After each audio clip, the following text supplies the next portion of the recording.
Now, first, should protesting be banned? That question comes after a Just Stop Oil protester halted a match at the World Snooker Championship last night by scattering orange powder paint. And then, of course, the Grand National was disrupted on Saturday after the group Animal Rising broke onto the track protesting against the rights of horses. So what do you think, Janet? Should we accept this level of protest or not? I wrote about it last October when they threw paint over the Van Gogh sunflowers painting in the National Gallery, and I was just outraged. And since then, protesters, Just Stop Oil protesters, have chucked paint over famous artworks all over Europe, and they don't show any sign of stopping. But I was particularly upset about the snooker table, because it's a little-known fact that I had a full-size snooker table in my house for 15 years. I love snooker. I got taught to play snooker by someone to be the world champion. The things you find out about people. There was rumours about you in that snooker table as well. Yes, whatever Keith Allen... Oh, really? Has she destroyed a few in her time? Rumours put out by Keith Allen that are completely untrue. My lawyer will be dealing with that. But when I saw that pink powder go on the snooker table last night, orange, sorry, someone shouted in my ear. Orange, I'm so emotionally moved by it. Yesterday we did What Makes You Cry. Well, that made me cry. But it was come like on, snooker I table. didn't know you were so emotionally attached to snooker tables. What did the that... smell of the green baize. What did that dumb protest achieve? I agree. Well, absolutely nothing. There's two questions, isn't there? Did it achieve anything? And you could argue it achieved nothing. And, I mean, you know, they've done a series of these protests, as you said, and personally, I don't know if it is having the effect they wanted to. But do they have a right to protest? Did you never protest back in the day? Yes. I protested when I was a student. I sat down on the pavements. I marched for Ban the Bomb. I was in the nuclear disarmament movement.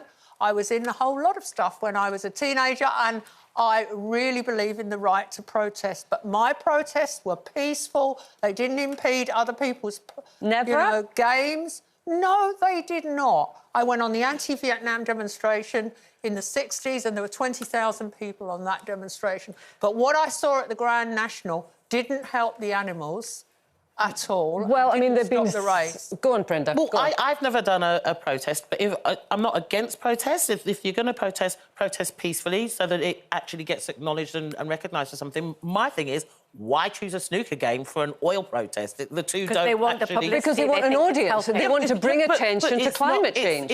It's what is done. It's brought attention for the wrong reasons. We're talking about it. That's what they want to do. We are, but are we actually talking about the cause and the reason? No, we're not. We're talking about the disruption. So, you know, the thing with me is I am a great believer in protests. You know, I think that protests should be peaceful and they should be organised.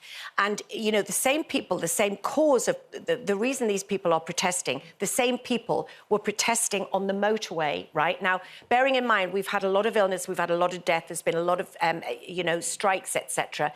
And if my loved one had been in an ambulance, which happened, and trying to get to the hospital, and it was disrupted by those people, I would never have forgiven them. It's unforgivable. And also, the thing that with me is that when they're breaking into art galleries and they're gluing themselves and destroying these works of art, it's the fact that the people working in the gallery have no right to go and stop them. In Germany, they rip their bloody hand off the floor, you know? We've got to have boundaries as regards these protests. Well, we do, but there is a right to peaceful protest. Yeah, but the these police are peaceful protesting. Well, that's for the law to decide, isn't it? Yeah. No, it's not. It's not for the law to decide. It's for me to decide. OK.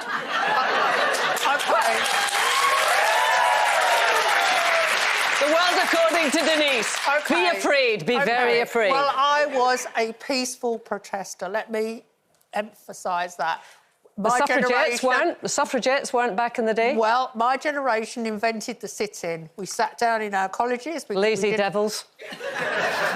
You can make a cheap joke at it, but I'm proud of what I did. I marched against nuclear weapons and I marched against the Vietnam War. Do you think you changed anything? Well, I do think that the peace movement has changed things and changed the way that governments talk to each other and engage with each other. Yes, if we can have a serious moment in amongst all of this. But I do think that the current Just Stop Oil protesters are, as Denise has said, impacting on ordinary people's lives and their ability to get to hospital and get to police stations and get to their loved ones, you know, in difficult circumstances. I do get that, and honestly, I'm not taking sides because... So, in other words, they're attacking the people they shouldn't be attacking. I know, and I am not convinced either of their methods, I have to say. But their argument would be we are destroying the planet. Their argument would be we're destroying the future of future generations. But are they helping or just angering the whole nation? Yeah, no, I agree, and that is a debate, but whether or not they should be allowed to protest... Not in this way, they shouldn't. Well, I do think you have to be very careful about that. There's a public order bill that was rejected and is coming back in. So you think it's OK to glue yourself to a work of art or disrupt a whole snooker tournament? Do you honestly think that anybody watching is going to go, do you know, they've got a point? Do you think women should have thrown themselves in front of horses 100 years ago? I don't think the two necessarily. Well, but if you feel passionately about a cause... That's all I'm saying. If you feel passionate about a cause, then that is what you will do. Well, I felt passionate about, you know, ridiculous COVID restrictions, and I protested against ridiculous COVID restrictions which were affecting people's mental health and people's livelihoods. And I feel, you know, and a lot of that has come true, and I think we did make changes, but I would never have, you know, I would never have done anything that would have endangered other people. OK.